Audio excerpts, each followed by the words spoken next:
Start करेंगे हम। प्रार्थना के लिए सभी एक बार सीधे होकर बैठेंगे, कमर गर्दन पीठ को सीधा रख के गहरा श्वास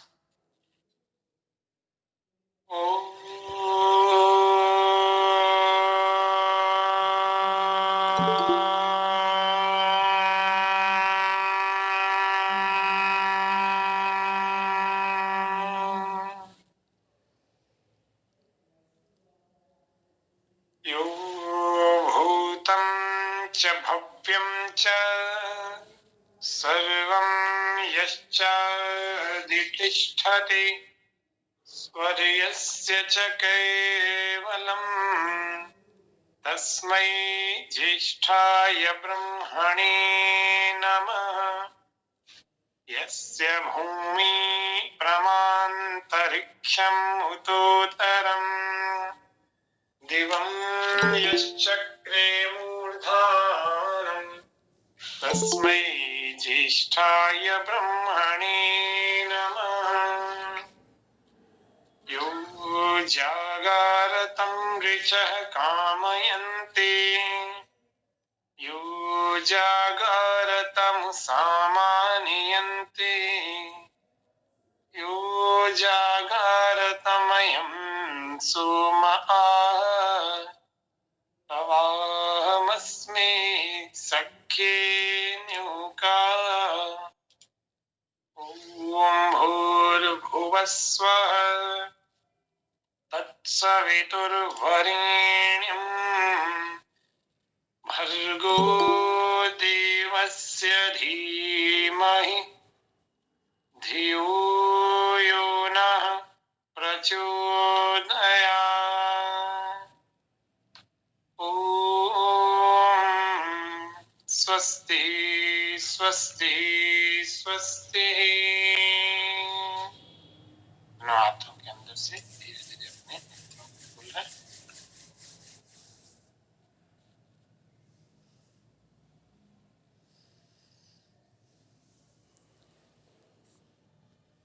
चलिए सभी को प्रणाम। नमस्ते दीदी। नमस्ते नमस्ते सबको प्रणाम।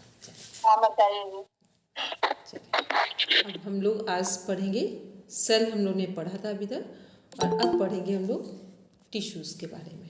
ठीक है, आज पढ़ने के बाद कल आपके पास कुछ मैटर पहले से भेज दिया जाएगा, जिसको आप केवल एक रिवीजन लेंगे और फिर क्लास में हम लोग पढ़ेंगे। क्योंकि ये सब क्या एनाटॉमी फिर पढ़ भी चुके हैं, लेकिन आपने सेल्फ से रिवीजन नहीं किया है तो कोई बात नहीं, तो इस पहले से थोड़ा सा रिवाइज कर लेंगे और फिर पढ़ेंगे तो आसानी होगी समझने में।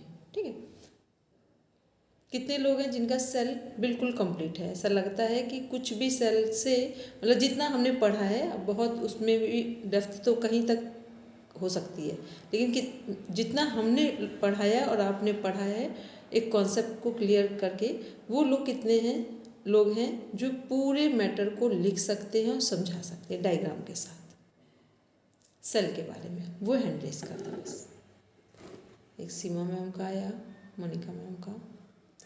चलिए, तो जो लोग नहीं अभी पढ़ पाए या नहीं अटेंड करी थी क्लास, ऐसा कोई कारण रह गया हो तो एक बार जो बैक वीडियोस हैं उनको देख लें। ठीक है, सभी पढ़े हुए हेमंत भैया ने लगभग शेयर किए हैं, एक तो शायद हम ही ने कर दिया था, बाकी हेमंत भैया ने किए हैं सभी। ठीक है, चलिए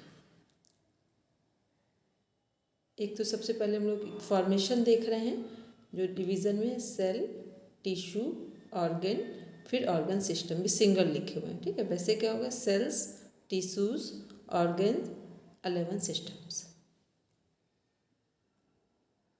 फिर ये हमारा सेल का स्ट्रक्चर है, सेल मेम्ब्रेन जो आउटर लेयर है। फिर इसके बाद cytoplasm, nucleus, lysosome, mitochondria, Golgi complex, nucleus smooth, endoplasmic reticulum, इधर सेल ल्यूमिनिया, साइटोप्लाज्म जो हम बोल चुके, माइटोकॉन्ड्रियो, फिर ribosome, centrioles, rough, endoplasmic reticulum. ये हम लोगों ने प्रॉपर एक स्ट्रक्चर देखा।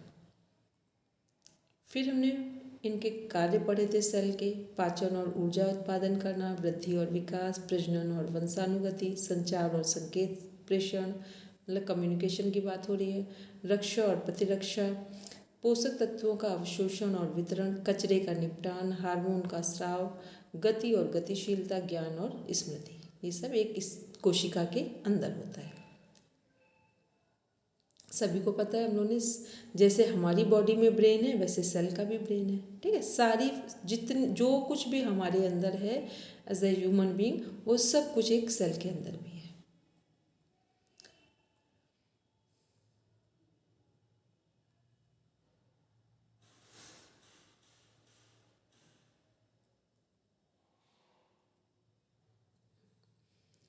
इसको पढ़ेंगे राष्ट्रीय में। 1 मिनट रुकेंगे, यहाँ से पढ़ेंगे। राष्ट्रीय में आवाज़ आ रही मेरी?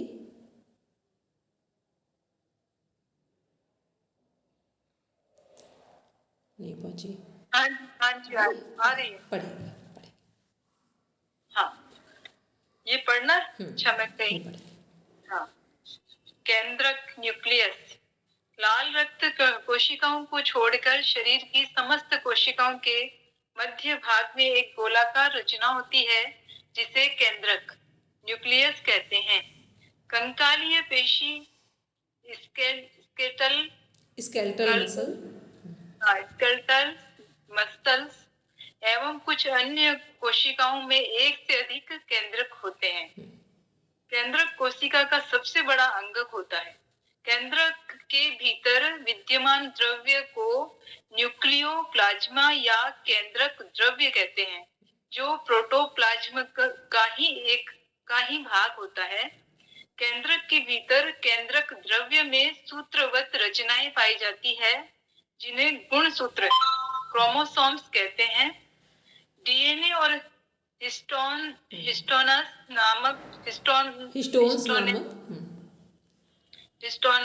नामक प्रोटीन के परस्पर मिलने से क्रोमेटिन बनते हैं। गुणसूत्र क्रोमेटिन से बने होते हैं। इन क्रोमोसोम पर लड़ी के रूप में अनेकों सूक्ष्म रचनाएं विद्यमान होती है, जिन्हें जीन कहते हैं। इन्हीं जीन्स के द्वारा क्रोमोसोम एक वंश या पीढ़ी से दूसरे वंश तक आनुवंशिक गुणों यानी हेरेडिटरी कैरेक्टर को पहुंचाने का कार्य करते हैं। न्यूक्लियस के भीतर एक छोटी सी गाढ़ी गोल रचना उपकेंद्रक कहलाती है। इसमें देखेंगे एक यहाँ पे आनुवांशिक में एक मात्रा नहीं लग पाई है और एक कैरेक्टर्स में ई और आर आगे पीछे हो गए। ये हम लोग पढ़ रहे हैं जो न्यूक्लियस है वहाँ पर हमारा आरएनए डीएनए डिसाइड। ये डीएनए क्या है? डीएनए जो क्रोमोसोम्स है इसमें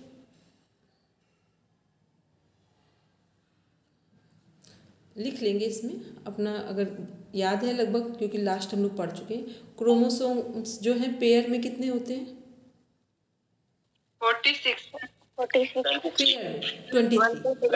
पेयर में 23, ठीक है, और वैसे 46 होते हैं, ठीक है। वही डिसाइड करते हैं कि एक जो हमारी वंशानुगत एक पीढ़ी चली आती है कि हम इस वंश से आते, इस परंपरा से आते, या ये कुछ लोग बोलते हैं ना ये जेनेटिक प्रॉब्लम है, तो ये सब क्या है, ये उसी पर डिपेंड करता है। हमारा जो क्रोमोसोम्स है हमारे कहाँ से कनेक्ट हो रहा है? न्यूक्लियस में आरएनए डीएनए और फिर वहीं से क्रोमोसोम लिंकअप कर रहा है। अब आगे देखते हैं इसको। 1 मिनट बस मोनिका में इसको कंप्लीट करके बोलते हैं, बोलेंगे राशि। लिंग निर्धारण, माता पिता के गुणसूत्रों क्रोमोसोम्स का एक एक जोड़ा सेक्स क्रोमोसोम्स कहलाता है, जो शिशु का लिंग निर्धारण करता है। स्त्रियों के दोनों सेक्स व क्रोमोसोम्स समान आकार एवं आकृति के होते हैं। इन्हें XX क्रोमोसोम कहा जाता है। पुरुषों XY में एक X क्रोमोसोम तथा दूसरा Y क्रोमोसोम होता है, जो अपेक्षाकृत छोटा होता है। जब डिंब ओवम शुक्राणु के X क्रोमोसोम से निषेचित होता है तो शिशु लड़की होगी, और यदि शुक्राणु के Y क्रोमोसोम से निषेचित होता है तो शिशु लड़का पैदा होगा। ठीक है, तो ये जो हमारा न्यूक्लियस सेल के अंदर न्यूक्लियस था, वहाँ आरएनए डीएनए था, फिर वहीं से क्रोमोसोम्स कनेक्ट हुआ, फिर वो क्रोमोसोम्स में जो एक्स और वाई है, एक्स एक्स फीमेल का, एक्स वाई मेल का, अब ये जैसे जो भी इसमें कनेक्टिविटी में आएंगे उसके अकॉर्डिंग मेल और फीमेल जो हमारे बेबी चाइल्ड हैं वो उनका वो मतलब उनका जन्म होगा, ये कहेंगे। अब आते मोनिका मैम आपकी बात लेते हैं, फिर आगे बढ़ते हैं। मैम ये क्रोमोसोम न्यूक्लियस के अंदर है? हाँ, उसी में मतलब उससे कनेक्ट होंगे जाकर। ठीक है, अंदर भी कह सकते हैं, जैसे अगर पूरा देखेंगे तो सब आ रहा है एक सेल के अंदर है। ठीक है, लेकिन कौन सा पार्ट किससे कनेक्ट हो रहा है, तो जो हमारा न्यूक्लियस है उससे हमारे आरएनए डीएनए कनेक्ट हुए। ठीक है, आरएनए डीएनए किसको निर्धारित कर रहे हैं, वही हमारे जीन्स को निर्धारित कर रहे हैं। ठीक है, अब ये जो प्रॉपर जो इनका एक सर्कल है वो कैसे है, जो वर्किंग में कैसे आ रहे हैं, तो वो क्रोमोसोम्स के थ्रू वर्किंग में आ रहे हैं। फिर क्रोमोसोम्स जो 23 हमारे पेयर्स हैं, अब वो क्रोमोसोम्स में है क्या प्रॉपर, जो हमारा फीमेल का एक्स एक्स वाला पार्ट जाएगा और मेल का एक्स और वाई जाएगा। अब दोनों की कनेक्टिविटी से जो भी हमारा जिस भी तरह का बेबी जो हमारा मेल होगा या फीमेल होगा उस बेबी का जन्म होगा। ठीक है, तो पूरा अगर डिपेंड करेगा तो पूरा एक सब कुछ सेल के अंदर आएगा। ठीक, टोटल की बात करेंगे तो सेल में होगा, और प्रॉपर बात करेंगे एक पॉइंट पर बात करेंगे तो न्यूक्लियस से कनेक्ट होगा। ठीक है, अंदर की बात करेंगे तो अंदर में तो पूरा सेल पहुंचेगा, क्योंकि सेल क्या है, सबसे छोटी यूनिट है। अब ये सब कुछ सेल के अंदर हो रहा है यहाँ पर। ठीक है, ये सब कुछ कहाँ हो रहा है, सेल के अंदर हो रहा है। तो जब आपसे क्वेश्चन पूछा जाएगा कि क्रोमोसोम्स किससे कनेक्ट होंगे, तो डीएनए से, डीएनए आरएनए से, आरएनए न्यूक्लियस से। न्यूक्लियस कहाँ है, एक लिविंग सेल के अंदर है। ठीक है, अगर बैक जाएंगे तो ये कनेक्टिविटी होगी। ठीक है, क्लियर यहाँ तक सभी का? ऐसा नहीं लग रहा है कि आप किसी को यहाँ तक कन्फ्यूजन है? तो अब हम आगे बढ़ेंगे।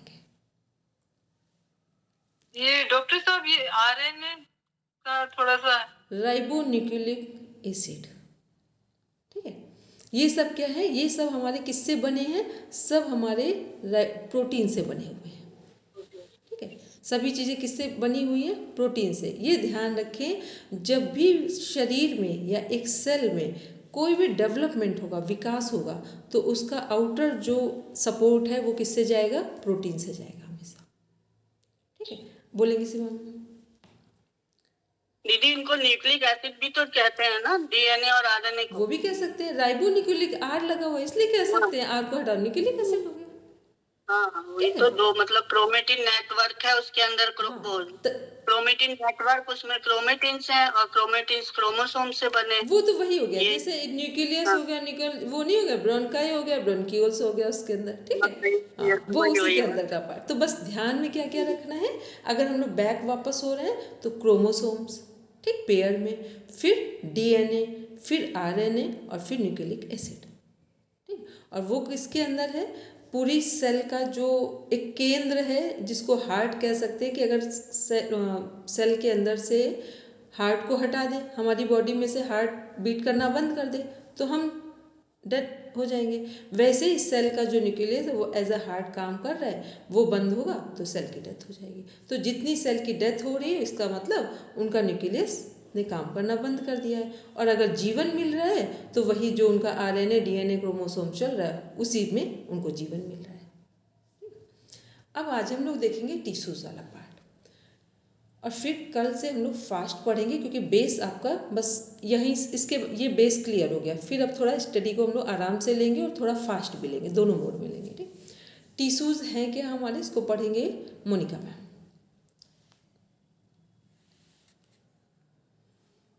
ऊतक टिश्यूज समान रचना तथा सामान्य कार्यों वाली कोशिकाओं के समूह को ऊतक कहते हैं। प्रत्येक ऊतक का अपना विशिष्ट कार्य होता है। ऊतकों का निर्माण करते समय कोशिकाएं एक दूसरे से एक विशेष अंतर कोशिकीय पदार्थ इंटरसेल्युलर सब्सटेंस के द्वारा जुड़ी और संबंधित रहती हैं। बहुत से ऊतक मिलकर अंगों का निर्माण करते हैं, जैसे अमाशय, गुर्दे, यकृत, मस्तिष्क आदि। प्रत्येक अंग का भी अपना विशिष्ट कार्य होता है।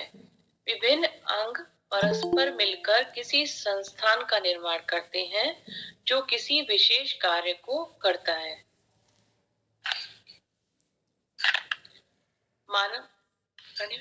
मानव शरीर का निर्माण निम्नलिखित प्रारंभिक ऊतकों के मिलने से होता है। उपकला ऊतक एपिथेलियल टिश्यू, संयोजी ऊतक कनेक्टिव टिश्यू, पेशीय ऊतक मस्कुलर टिश्यू, तंत्रिका ऊतक नर्वस टिश्यू। ठीक है, चलिए सीमा मैम सबका एक एक एग्जाम्पल दीजिए। 1 मिनट रुकेंगे। हेमंत भैया अभी हैं? हेलो हेमंत भैया। हाँ जी। हाँ हेमंत भैया, ये अभी अभिलाषा तिवारी जी जुड़ी हैं, ये वही जो रीमा जी के साथ जुड़े हुए हैं। एक सर हैं, वो भी किसी काम से कुछ बाहर हैं, तो उनके ये दोनों लोग स्टूडेंट हैं, तो वो यहाँ पर जुड़े हुए हैं। जैसे वो आ जाएंगे फिर वो दूसरी क्लास में आ जाएंगे। ठीक है, ठीक है। हाँ बोलेंगे, पढ़ेंगे। 1 मिनट, सीमा मैम को बोलना है इनके एग्जाम्पल। उपकला या एपिथेलियल टिश्यू जैसा नाम से पता चल रहा है, जितनी भी लाइनिंग्स है बॉडी के इंटरनल पार्ट, जैसे स्टमक है और इंटेस्टाइन है, इनके अंदर ये उपकला ऊतक मिलेंगे। संयोजी ऊतक ब्लड में मिलते हैं जो कनेक्टिविटी दिखाते हैं। पेशी ऊतक जो हमारी पेशियां हैं, हाथ पैर की पेशियां, इसमें मिलेंगे। 3 तरह की हैं, कार्डियक और वॉलेंट्री इसमें मिलेंगे। और तंत्रिका ऊतक जो है वो हमारी जितनी भी नर्व्स हैं, ब्रेन और ये स्पाइनल कॉर्ड से कनेक्ट जो होती है नर्व्स, उसमें मिलते हैं। तो एपिथेलियल टिश्यू के जो ऑर्गन हैं ये कैसे हैं, भरे हुए हैं या खाली हैं, खोखले हैं? खोखले हैं। खोखले का मीन्स अपने आप में बस एक बॉक्स है। ठीक है, अच्छा, जो इसमें से स्किन कहाँ पे कनेक्ट होगी, त्वचा कहाँ पे कनेक्ट होगी जाकर? एपिथिकल में आएगी मैम। एपिथेलियल टिश्यू में ही स्किन भी आएगी हमारी। ठीक है, तो एपिथेलियल टिश्यूज़ में हमारी स्किन है और जितने हॉलो ऑर्गन्स हैं खाली हैं, जो हमारे जैसे अभी मैंने बोला स्टमक हो गया, ठीक है, और जो हमारे लिवर हो गए, ये सब, और भी इसमें ऐसे कई ऑर्गन आएंगे जो हमारे एज अ बॉक्स यहाँ पर काम कर रहे हैं। ठीक है, अंदर फिर उनकी इंटरनल प्रोसेस होगी, वो अलग चीज़ है। तो एपिथेलियल टिश्यूज़ जो हमारे हॉलो ऑर्गन से खाली ऑर्गन है वो, और स्किन एपिथेलियल टिश्यू से कनेक्ट होंगे। कनेक्टिव टिश्यू का जो बेस्ट एग्जांपल है वो ब्लड है हमारा, क्योंकि पूरी बॉडी में सब कुछ अगर कोई जोड़ कर रख रहा है वो ब्लड है। फिर मस्कुलर टिश्यू जो हमारे मसल्स हैं, वहाँ पर जो टिश्यूज़ जिसमें लिगामेंट, टेंडन्स, ये सब भी आ जाएंगे अंदर जब इंटरनल बात करेंगे इसमें। फिर नर्वस टिश्यू क्या है, जो हमारे नर्वस सिस्टम से कनेक्ट है, न्यूरॉन से कनेक्ट है, उनकी अपनी पूरी संरचना, उनका अपना पूरा फंक्शन, प्रोसेसिंग, वो सब नर्वस टिश्यूज़ के अंदर आएंगे। अब देखेंगे एक बार यहाँ पर स्ट्रक्चर देख रहे हैं हम लोग। There are 4 types of tissues. संयोजी ऊतक देख रहे हैं कैसे कनेक्ट है, एक जाल तरीके का बना हुआ है। फिर है हमारा नीचे मसल्स टिश्यू, जो मस्कुलर टिश्यूज़ की बात करें वो कैसे एक साथ कनेक्ट हैं। एपिथेलियल टिश्यू देखेंगे, उपकला ऊतक कैसे ऊपर से दिख रहा है और ऐसा लग भी रहा है कि इसमें बहुत सारी चीज़ें खाली दिखाई दे रही हैं, और एक स्किन लेयर दिखाई दे रही है प्रॉपर। फिर है हमारा नर्वस टिश्यू, जिसमें अगर ध्यान से देखेंगे तो जो हमारे न्यूरॉन्स है उसकी आकृति बनी है, उसको दिखाया गया कि न्यूरॉन्स में कैसे उसकी जो सेल बॉडी है और जो एक्सॉन है, डेंड्राइट्स है, वो कैसे काम कर रहे हैं या उनका अपना रोल क्या है। फिर यहाँ देखते हैं कनेक्टिव टिश्यूज़ को, skeletal muscles, epithelial tissues, smooth muscles, cardiac muscles, nervous tissue. अच्छा, एक बात ध्यान से सब लोग इस डायग्राम को देखेंगे आराम से, ठीक है। इसमें बताएंगे ये जो स्मूथ मसल्स है, ये जहाँ पर सर्कल एंड हो रहा है, ये क्या है?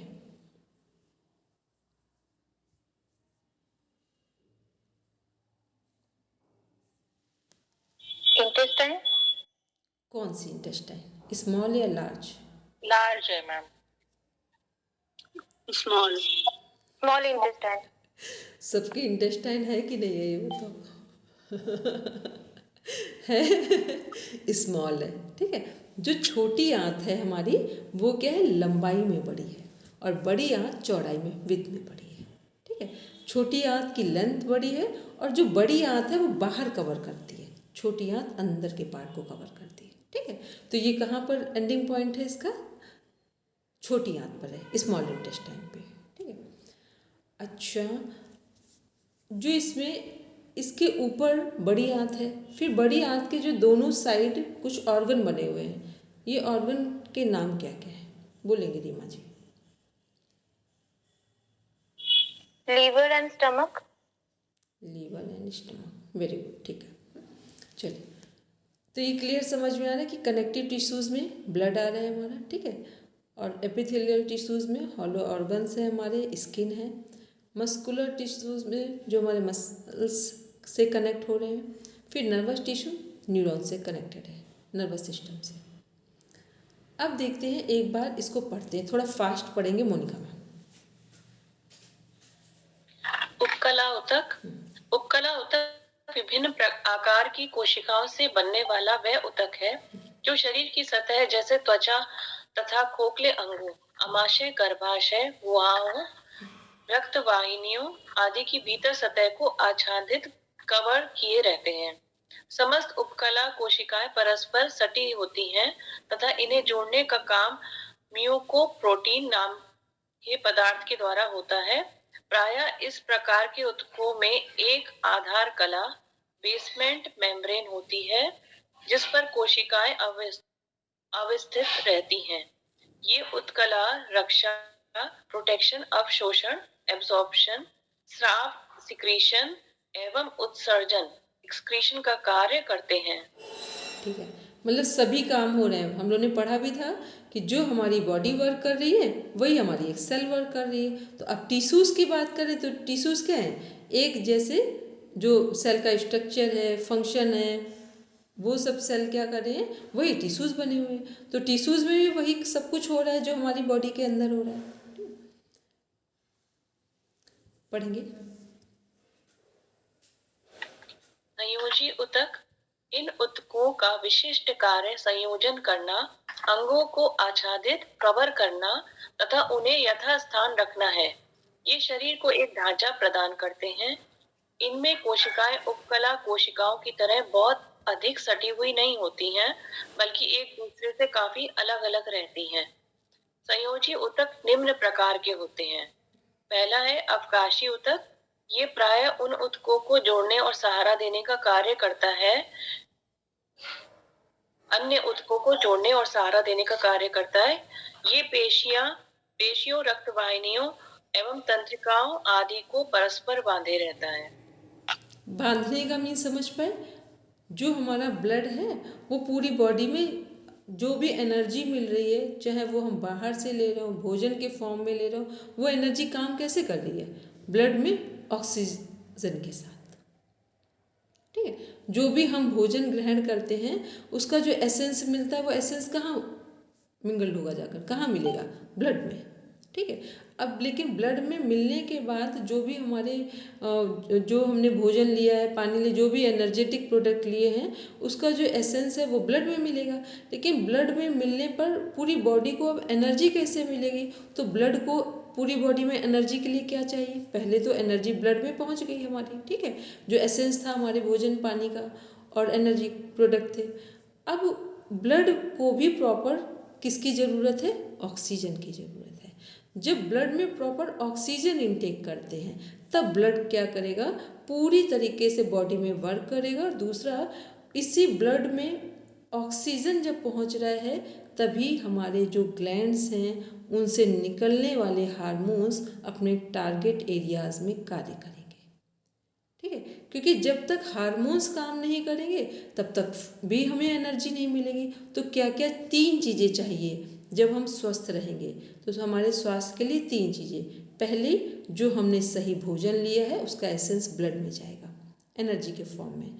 फिर अब ब्लड को किसकी सपोर्ट की ज़रूरत है, इस एसेंस को पूरी बॉडी में सप्लाई करने के लिए ऑक्सीजन की ज़रूरत है। फिर जब ब्लड और ऑक्सीजन प्रॉपर मात्रा में प्रॉपर वे में काम करेंगे तो क्या होगा कि अब जो हमारी एनर्जी हमें जो एसेंस मिला था उसको कैसे हमारी बॉडी एब्जॉर्ब करेगी, जब ब्लड ऑक्सीजन के साथ हमारी ग्लैंड से निकलने वाले हार्मोन्स अपने टारगेट एरियाज में कार्य करेंगे।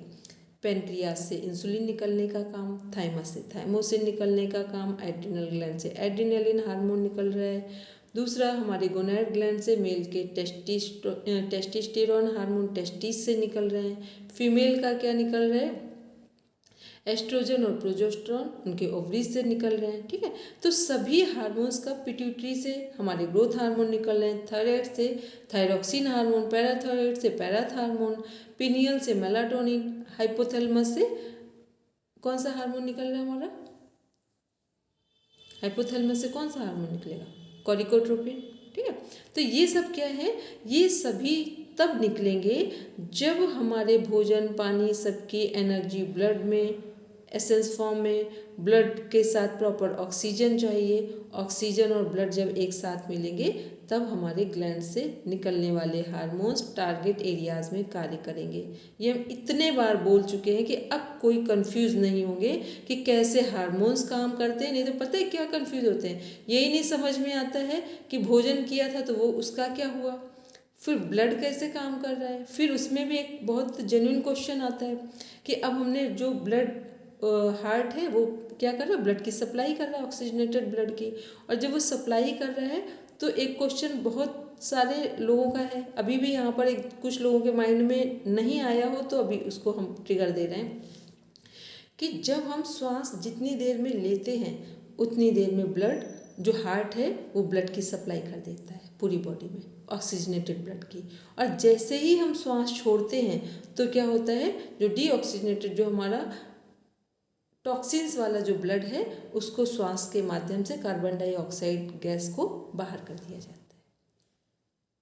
ठीक है, कई पता चलता है ना कि 0.4 सेकेंड्स में क्या हो रहा है, हार्ट ने ब्लड को सप्लाई कर दिया।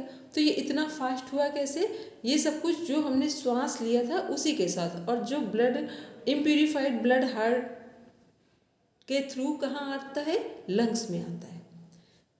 लंग्स का कार्य क्या है, ब्लड को प्यूरिफाइड करना। हार्ट का कार्य क्या है, फंक्शन, प्यूरिफाइड ब्लड को पूरी बॉडी में सप्लाई करना। और किडनी का काम क्या है, ब्लड को फिल्टर करना, जो भी ब्लड में वेस्ट मटेरियल रह गए हैं उनको क्या करना, यूरिन के थ्रू पास आउट कर देना। तो हमें ऐसा लगता है कि ये बेसिक नॉलेज तो आपको जरूर क्लियर हो गया होगा। अब नहीं क्लियर है तो अब आराम से रिकॉर्डिंग सुनेंगे। अब हम लोग देखते हैं आगे, इसमें एक शब्द आता है जिसे एक 3 चीज़ें तो हमने ऑलरेडी बता रखी थी। एक था हमारा free radicals, cancer cells, free radicals था, कैंसर सेल था, और एक और नाम था इसी में, किसको याद है वो नाम? मैम ऑक्सीडेंट था। ऑक्सीडेंट। ठीक, 3 ये नाम थे। एक और नाम आता है लिपिड प्रोफाइल, कई बार चेक की जाती है। कितने लोग जानते हैं लिपिड प्रोफाइल है क्या? अभी हमने वीडियो शेयर किया। हाँ बोलेंगे हरदीप भैया। मैम फैट को चेक करने के लिए कि उसका जो फैट है वो HDL वाला है, LDL वाला है, वो चेक करने के लिए। क्योंकि हमारा एक होता है बैड कोलेस्ट्रॉल, ठीक है, एक होता है हाई। ठीक है, तो जो हाई वाला कोलेस्ट्रॉल का लेवल है वो कैसा होगा, वो हमारे ब्लड को एसिडिक मोड में रखेगा। किस में रखेगा, एसिडिक में रखेगा। मेरी बात सब समझ पाए हमने क्या बोला है? चलो अब इसको सिंपल बताते हैं कि जब हमारा जो ब्लड है कोलेस्ट्रॉल का लेवल, एक होता है हाई लिपिड प्रोफाइल, एक लो होता है। हाई का मीन्स हुआ कि जब हम सही फैट ले रहे हैं, फैट का मीन्स सही घी ले रहे हैं, सही ऑयल ले रहे हैं, तो क्या होगा कि जो हमारी लिपिड प्रोफाइल है वो सही होगी। क्यों सही होगी, क्योंकि हमारे शरीर को चलाने के लिए वसा की फैट की आवश्यकता होती है। तो ये फैट हमको ऑयल से, घी से या कुछ और वनस्पतियों से हमको मिलता है।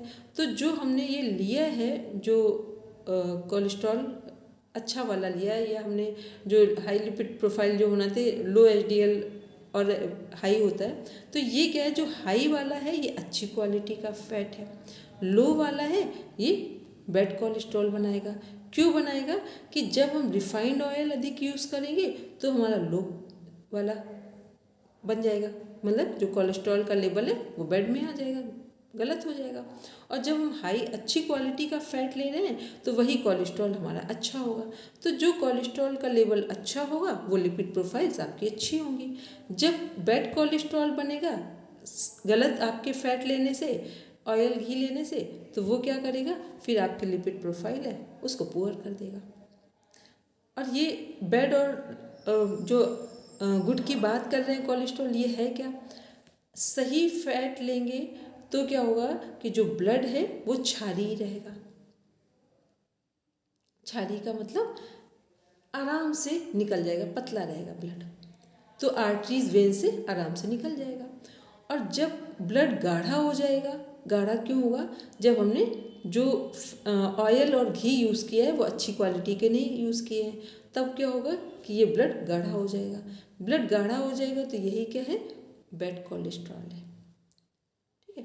और जो गाढ़ा ब्लड होगा फैट अच्छे ऑयल या घी ना लेने के कारण, ये ब्लड आपकी आर्टरीज, वेन्स और कैपिलरीज से ट्रैवल नहीं कर पाएगा। तो जब ट्रैवल नहीं कर पाएगा तो कहाँ प्रॉब्लम्स आएंगी, प्रॉब्लम्स कहाँ आएंगी, हार्ट में, हार्ट में आएंगी, ठीक है। उसी को बोलते हैं आर्टरीज का ब्लॉक हो जाना, वेन्स का ब्लॉक हो जाना, ठीक है। तो ये क्या है, तो ये जो हमारा लिपिड प्रोफाइल है इसका मीन्स समझ आ गया, एक मोटे मोटे शब्दों में ये क्या है, ठीक है। कोलेस्ट्रॉल हमारा क्या है, ठीक है। और जो हमारे फ्री रेडिकल्स, ऑक्सीडेंट और जो हमारे कैंसर सेल्स, ये क्योंकि जब कुछ चीज़ें क्या होती है ना कि हम सुनते डेली हैं, लेकिन यदि हमसे पर्टिकुलर कोई क्वेश्चन, क्रॉस क्वेश्चन पुटअप कर दे तो हम कंफ्यूज हो जाते हैं वहाँ पर जाकर, ठीक। चलिए, तो अब हम लोग आगे देखते हैं, पढ़ेंगे मोनिका मैम। वसीय ऊतक, ये कोशिकाएं प्रायः बड़ी बड़ी गोलाकार या अंडाकार होती हैं। इस प्रकार की वसीय ऊतक आंखों की पलकों, शिशिन, वृषण कोर, स्क्रोटम, लघु प्रकोष्ठ, लेबिया मिनोरा, मस्तिष्कीय गुहा आदि के अतिरिक्त शरीर के प्रायः सभी स्थानों के अधस्वचीय ऊतकों में पाया जाता है। पीत, अस्थि मज्जा से में भी वसा अधिक रहती है। तीसरा है श्वेत सात्रिक या तंतुमय ऊतक। रुकेंगे। देखो, ये जो अस्थि मज्जा है इसको लिख ले, बोन मैरो है, बोन के अंदर का पार्ट, ठीक है। एक तो बोन है हमारी, जितने भी हमारे आरबीसी, डब्ल्यूबीसी, ये सब का निर्माण होता है, ये कहाँ होता है, बोन मैरो के अंदर। मैम ये शीशन क्या है? ये है हमारा जो वेजाइना वाला पार्ट है, ठीक है, उससे कनेक्ट हो रहा है। और ये सॉफ्टम, वृषण कोण, ये सब भी वही जाएंगे अंदर, इंटरनल पार्ट, रिप्रोडक्टिव सिस्टम में, ठीक है। फीमेल का, मेल फीमेल दोनों चले जाएंगे इसमें, इस वाले पार्ट में। तो ये हम लोग क्या देख रहे थे कि वसी ऊतक का मीन्स हुआ जो फैट का निर्माण करते हैं, उन टिश्यूज की बात हो रही है, ठीक है। फिर नीचे देख रहे हैं श्वेत सात्विक या तंतुमय ऊतक, मीन्स हो गया फाइब्रस टिश्यूज जो है हमारे।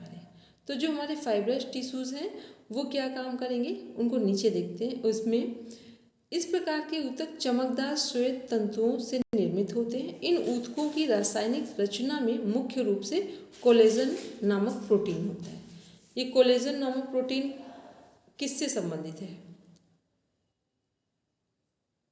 स्किन से, इसकी वेरी गुड। जब भी कॉस्मेटिक्स के जो प्रोडक्ट हैं उनमें अगर बाहर पढ़ते हैं तो ये लिखा होता है, ठीक है, कोलेजन। जबकि आपको पता है जितने कॉस्मेटिक्स जो यूज़ करते हैं एक्सेस, कोलेजन जो सेल है वो मर जाती है, ठीक है, डेड हो जाती है। क्यों हो जाती है, क्योंकि जो उसको नेचुरल चीज़ों की आवश्यकता है और बाहर के जो प्रोडक्ट है वो क्या कर रहे हैं, आपके जो पोर्स हैं उन्हीं को बंद कर दे रहे हैं। तो फिर कोलेजन जो है वो वर्क कहाँ से करेगी सेल, ठीक है।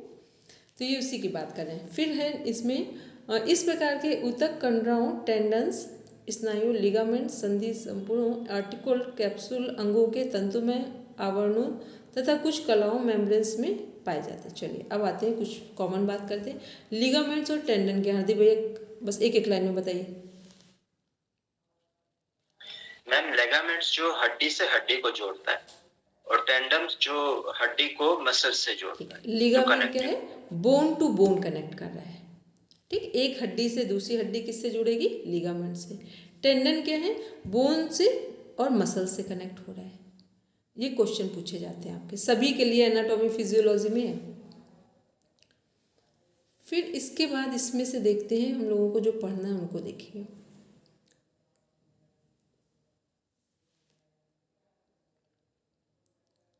पढ़ेंगे 7 नंबर।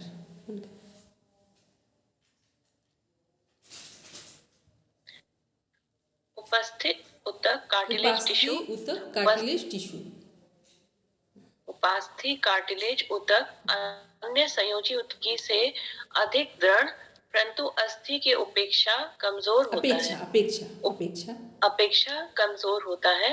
उपास्थि ऊतक उपास्थि कोशिकाओं कार्टिलेज सेल कॉन्ड्रोब्लास्ट तथा काफी मात्रा में अंतः कोशिका पदार्थ मैट्रिक्स से मिलकर के बने होते हैं। चलिए सीमा मैम बताइए मैट्रिक्स क्या है? मैट्रिक्स लिक्विड मटेरियल है in mitochondria just like cytoplasm. ठीक है, कहाँ है ये? बोन में या और कहीं? सेल में है ये मैट्रिक्स। साइटोप्लाज्म सॉरी माइटोकॉन्ड्रिया यहाँ पे तो आ गया मसल में, यहाँ मसल्स में आएगा मैट्रिक्स, ठीक है। फिर अब आते हैं बोन और इसको पढ़ते फिर एक साथ समझाते। 8 नंबर पढ़ेंगे। 8 नंबर 8 नंबर अस्थि ऊतक बोन और ऑसियल टिश्यूज। समस्त संयोजी ऊतकों में ये सबसे अधिक कठोर एवं दृढ़ ऊतक है जो कंकाल स्केलेटन का निर्माण करता है। ये अस्थि कोशिकाओं बोन सेल कैल्शियम लवणों तथा अंतरा कोशिकाई आधार पदार्थ का बना होता है। इसमें 3 तरह की अस्थि कोशिकाएं ऑस्टियोब्लास्ट, ऑस्टियोसाइट तथा ऑस्टियोक्लास्ट होती हैं जो परस्पर संबंध रहती हैं। घनत्व एवं कठोरता के आधार पर अस्थि को 2 वर्गों में विभाजित किया गया है। सघन अस्थि डेंस बोन, सुषिर अस्थि साइफोइड बोन। इसमें बस सिंपल सा आप देखते हैं, ठीक है। ये तो हम लोगों ने ऐसे पढ़ लिया अभी। अब आते हैं,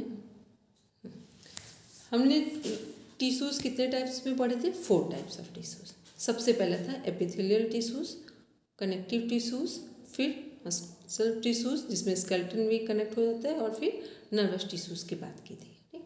फिर इसमें हमने कुछ चीज़ों को देखा कि जो हमारा टेंडन लिगामेंट्स क्या है, ठीक है। फिर हमने कुछ एग्जाम्पल लिए कि जो हमारा एपिथेलियल टिश्यूज़ है उसके एग्जाम्पल सबको ध्यान में रखना है। उसके बाद कनेक्टिव टिश्यूज़ का बेस्ट एग्जाम्पल क्या है? ब्लड है हमारा। फिर मस्कुलर टिश्यूज़ में हमारी मसल्स आ गई जो बोन टू बोन कनेक्ट हो रहे हैं, बोन टू मसल्स कनेक्ट हो रहे हैं।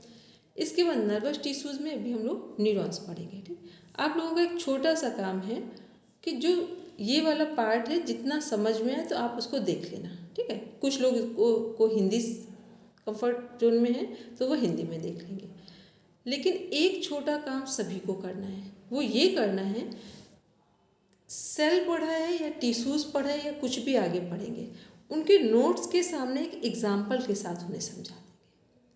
क्योंकि अगर आपको ने टिश्यूज़ बताया, उसका एग्जाम्पल बता दिया, सेल के जो उनके ऑर्गन्स हैं वहाँ डिफाइन किया, उनका मीनिंग या एग्जाम्पल बता दिया, तो ही आपको एनाटॉमी फिजियोलॉजी समझ में आएगी। इसमें कुछ भी पढ़ दो, इसका कोई महत्व नहीं है।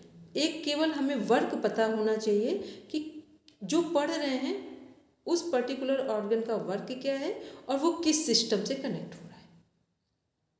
बस इतना काम है एनाटॉमी फिजियोलॉजी पढ़ने और समझने का।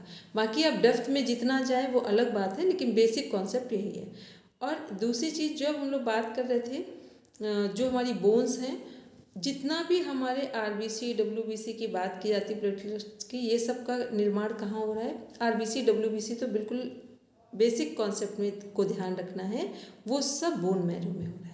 बोन क्या है? हड्डी है। ऐसे लगता है ना कि हड्डी है, हड्डी में तो कुछ हो ही नहीं सकता है, लेकिन हड्डी के अंदर ब्लड बन रहा है। ये अपने आप में थोड़ा स्पेसिफिक लगता है और ऐसा लगता है कि बिलीव नहीं होगा जल्दी से, लेकिन जो है वो है। तो वो बोन के अंदर बोन मैरो है, और बोन मैरो में क्या हो रहा है? जितना हमारे आरबीसी डब्ल्यूबीसी जो सेल्स हैं, इनका निर्माण यहीं पर हो रहा है।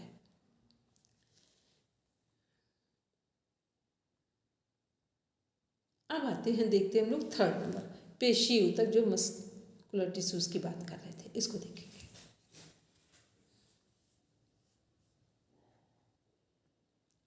पेशीय ऊतक। पेशीय ऊतक संकुचनशील तंतुओं से मिलकर बना होता है, जिससे शरीर के किसी भाग में गति होती है। उत्तेजित होने पर, संकुचित होने की क्षमता पेशीय ऊतक की विशिष्टता है। इसमें उत्तेजनशीलता, चालकता तथा लचीलेपन का गुण भी होता है। पेशीय निम्न 3 प्रकार के हैं: ऐच्छिक पेशी वॉलंटरी मसल, अनैच्छिक पेशी इनवॉलंटरी मसल, हृदय पेशी कार्डियक मसल। बस अब इसको एग्जाम्पल लेते हैं, इसको अंदर नहीं पढ़ेंगे हम। वॉलंटियर मसल्स क्या कौन सी हैं? ऐच्छिक पेशी, मतलब जिन्हें हम खुद से घुमा सकते हैं, अपनी मर्जी से हिला डुला सकते, घुमा सकते हैं। वो सब कौन सी मसल्स हैं? हमारी वॉलंटियर मसल्स हैं। ठीक। इनवॉलंटियर में कौन सी हैं? जिन्हें हम नहीं, जिनमें हमारा कोई कमांड नहीं है हमारी खुद की, लेकिन वो अपने आप से भी अपना कार्य कर रही हैं। जितने हमारे इंटरनल ऑर्गन्स हैं, ये क्या हैं? सब इनवॉलंटियर मसल्स में आएंगे, अपने आप से काम कर रहे हैं। फिर है हमारा थर्ड नंबर कार्डियक मसल्स, हृदय पेशी। इन सब में जो मोस्ट इम्पॉर्टेंट है वो कार्डियक मसल्स है। कार्डियक मसल्स किससे कनेक्ट है? हमारे हार्ट से। ठीक, कार्डियक मसल किससे कनेक्ट है? हार्ट से हमारे। तो जो हमारा हार्ट है उसकी मसल्स है कार्डियक मसल। इसका मीन्स क्या हुआ कि एकमात्र हमारा एनाटॉमी फिजियोलॉजी के टर्म्स में कोई आत्मा परमात्मा प्राण की बात नहीं करता है। ठीक है, यहाँ पे प्राण क्या है? ऑक्सीजन है। और जो हमारा, अगर आत्मा की बात करेंगे तो वो किससे कनेक्ट हो जाएगा एनाटॉमी फिजियोलॉजी के टर्म में? हार्ट से। ठीक है, प्राण की बात कर रहे हैं वो ऑक्सीजन से, श्वासों के रिदम से। और जो हमारा आत्मा परमात्मा की बात यहाँ है नहीं, तो ये हार्ट से कनेक्ट होगी। तो जब भी किसी व्यक्ति के जीवन में एक बच्चा है, जब वो माँ के गर्भ में होता है, जिस दिन से उसके प्राण संवेदना आती है, उसका मीन्स है कि उसका हार्ट वर्किंग में आ गया है। ठीक, हार्ट वर्किंग में आने का मतलब हुआ कि उसके साथ जो कार्डियक मसल्स हैं वो भी कनेक्ट हो जाएंगे। तो इसमें से क्या है कि ऐच्छिक मसल्स, अनैच्छिक मसल्स, इनमें अगर कुछ कोई डिस्टर्ब हो जाए, कोई प्रॉब्लम आ जाए, तो भी हमारा जीवन चल सकता है। लेकिन कार्डियक मसल से यदि अपना काम करना बंद कर दे तो उसी क्षण हमारा जीवन खत्म हो जाएगा। तो एकमात्र जब से हमारा जीवन हमें मिलता है, जिस दिन से, और जिस दिन तक हमारा शरीर जीवित है, या ये कह दें कि जिस दिन से एक जीवन शुरू हुआ और जीवन के अंतिम क्षणों तक कौन सी मसल्स प्रॉपर काम कर रही है? बिना रुके कार्डियक मसल्स काम कर रही है। तो सबसे इम्पॉर्टेंट अगर इन तीनों में है, सबका रोल है, लेकिन कार्डियक मसल्स को कहा जाता है जीवन से लेकर मृत्यु पर्यंत तक काम करने वाली मसल्स है। और ये जिस समय काम करना बंद करेगी उसी समय हमारी बॉडी डेड हो जाएगी। और ऊपर की जो 2 मसल्स हैं, इनमें अगर कुछ इफबट होता है तो भी हम जीवित रह सकते हैं।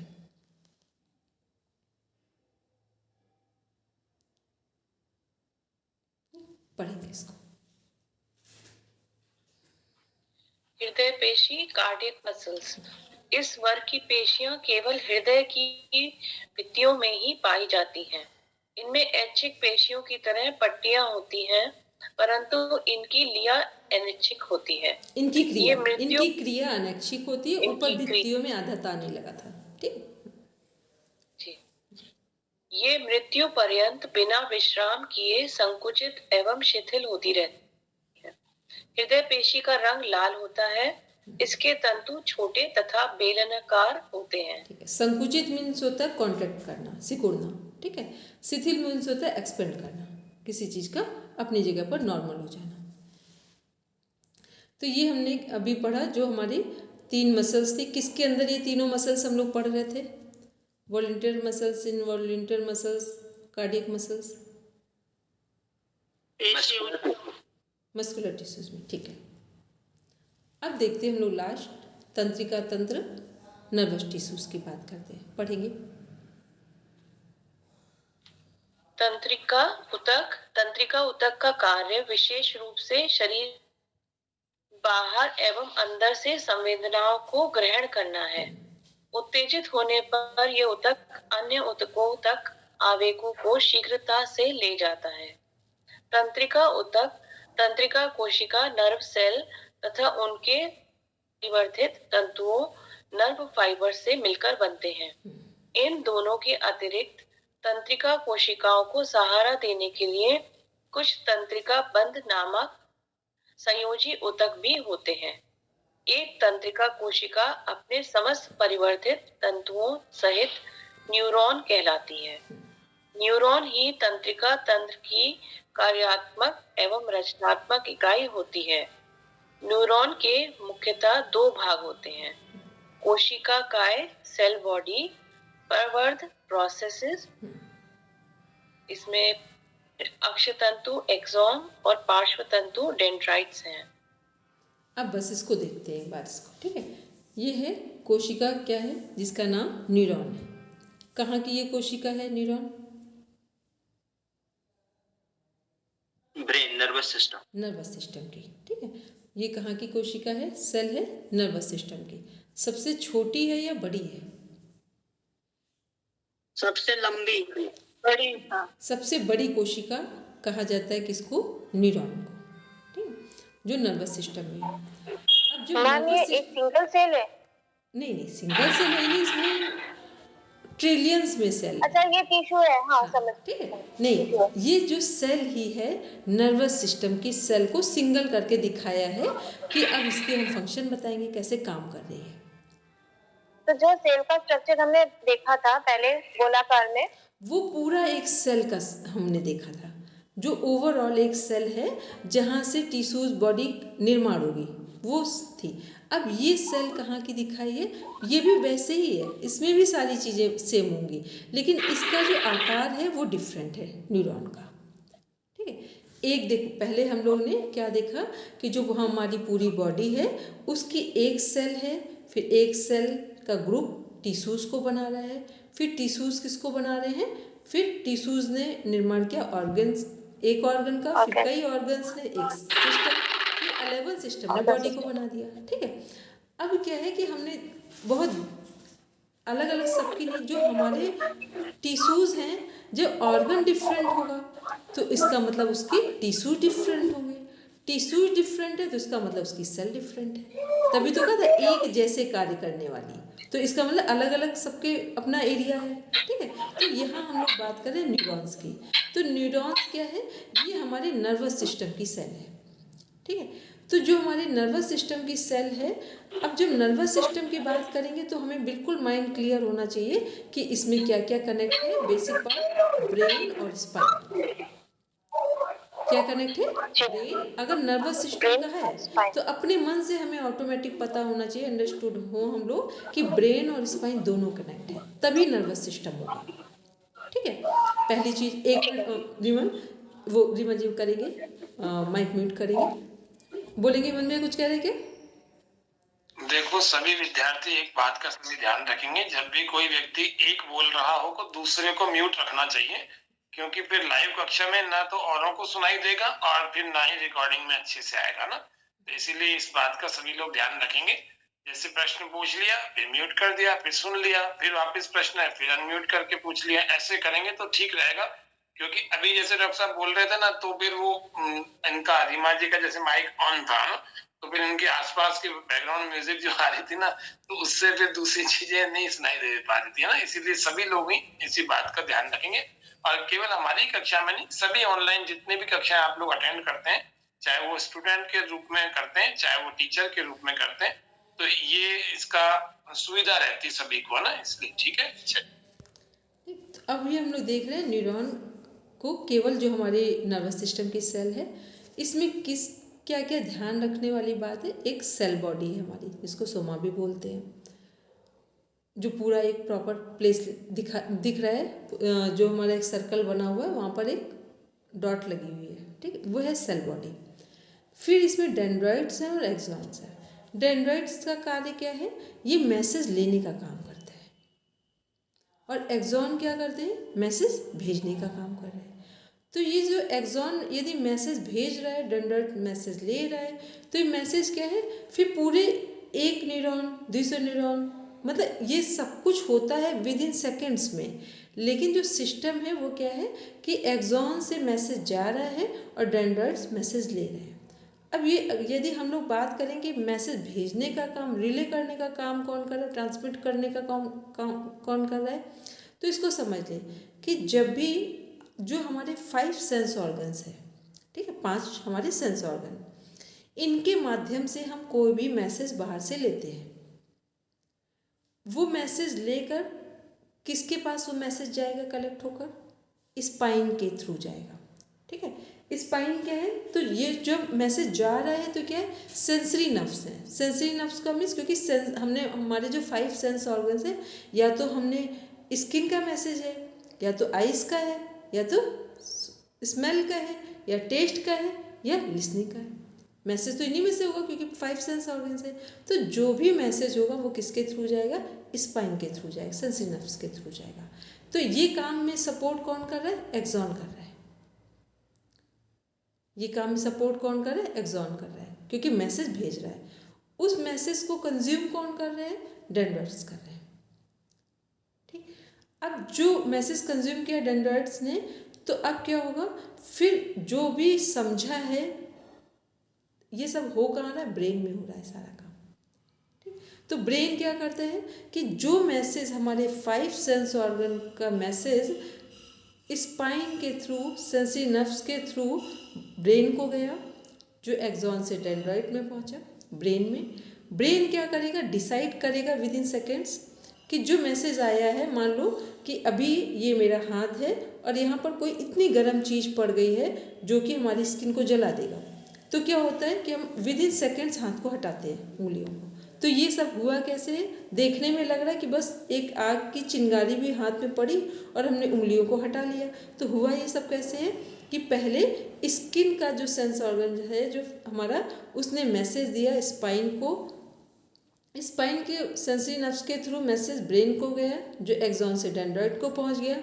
अब ब्रेन ने डिसीजन लिया कि कोई खतरा है, डेंजर जोन में है, तो तुरंत हाथ को हटाना चाहिए, नहीं तो जल जाएगा हाथ। तो ब्रेन का ये मैसेज दोबारा मोटर नर्व्स के थ्रू किसको पहुंचा? स्पाइन को, और स्पाइन के मैसेज के अकॉर्डिंग हमारी बॉडी ने रिएक्ट कर दिया। ये कहानी कितने लोगों को समझ में आई? Raise your hand. सबको समझ में आ गई तो बस ठीक है। अब हेमंत भैया कल पूछने वाले हैं, ठीक है, कुछ पूछने का मुँह नहीं कर रखा है फिर वो अपने हिसाब से बैठते पूछने के लिए, ठीक है। आद्या को भी हंसी आ गई ठीक है। तो ये पूरी कहानी किसकी थी? न्यूरॉन की। तो एक्सॉन, डेंड्राइट्स, सेल बॉडी, बस 3 चीज़ों को ध्यान में रखना है, ठीक है। और एक न्यूरॉन के बीच में, एक और दूसरे न्यूरॉन के बीच में गैप भी होता है, ठीक है। ये गैप किस लिए होता है?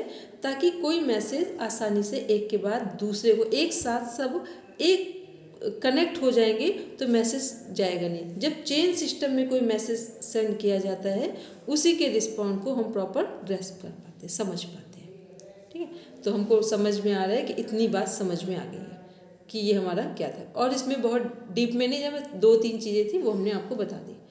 अब देखते हैं इसमें एक बार, चलिए अब पढ़ते हैं रचना जी।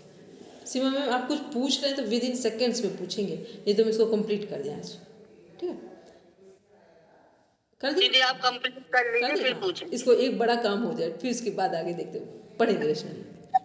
कोशिका काय, सेल बॉडी। तंत्रिका कोशिका न्यूरॉन में एक बड़ा तथा अनियमित आकार का कोशिका काय, सेल बॉडी होता है, जिसके मध्य में एक बड़ा न्यूक्लियस होता है। इसके बाहर कणिकामय साइटोप्लाज्म रहता है। कोशिका काय में कई छोटे मोटे प्रवर्ध होते हैं जिन्हें पार्श्व तंतु डेंड्राइट्स एवं अक्षतंतु एक्सोम कहते हैं। इन्हीं के द्वारा तंत्रिका आवेग कोशिका काय तक पहुंचते हैं अथवा उससे बाहर निकलते हैं। प्रवर्ध प्रोसेसेस। अक्षतंतु एक्सॉन। अक्षतंतु चालक और अपवाही प्रवर्ध होता है तथा तंत्रिका आवेगों को कोशिका काय से दूर ले जाता है।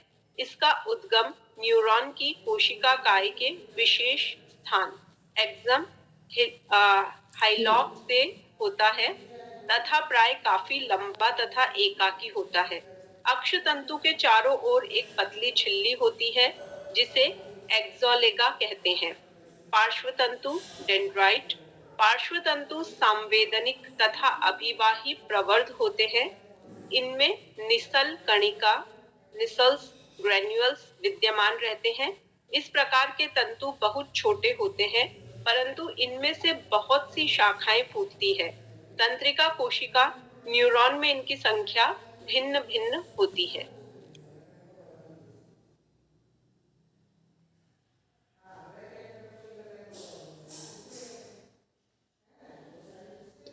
बस ये कंप्लीट होता है। ठीक, तो अभी हमने क्या देखा है कि जो हमारा पहले हमने सेल के बारे में देखा, फिर टिश्यूज़ का देखा, टिश्यूज़ को एग्जाम्पल के साथ देखा कि कौन सा टिश्यू किस ऑर्गन से कैसे कनेक्ट हो रहा है।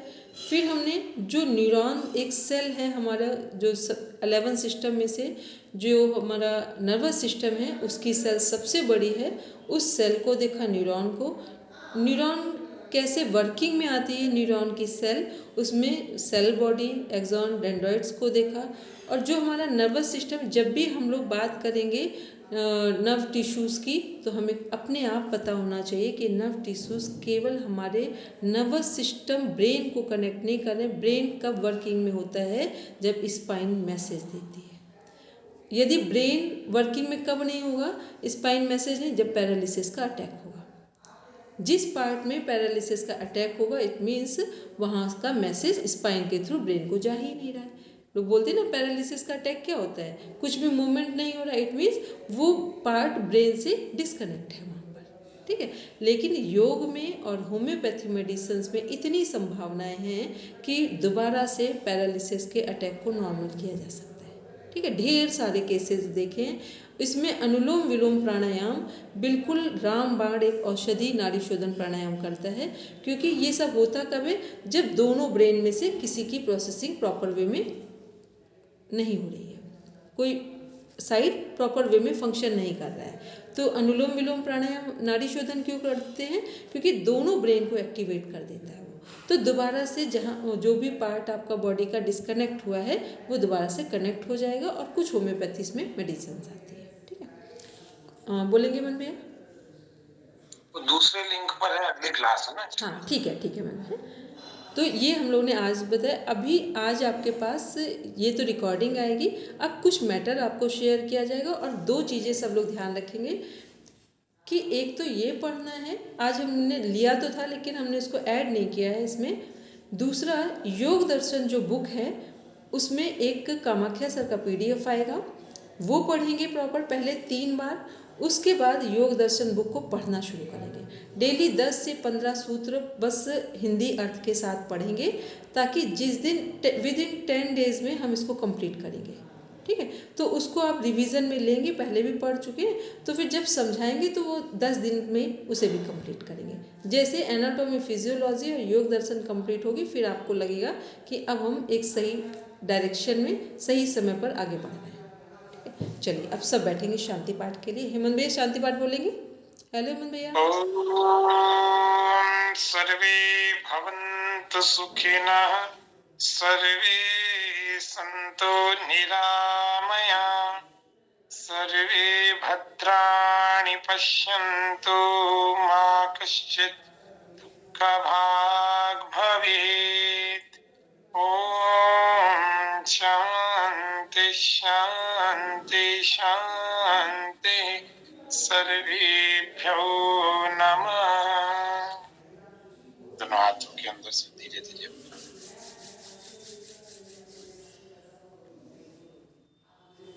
चलिए सभी को प्रणाम,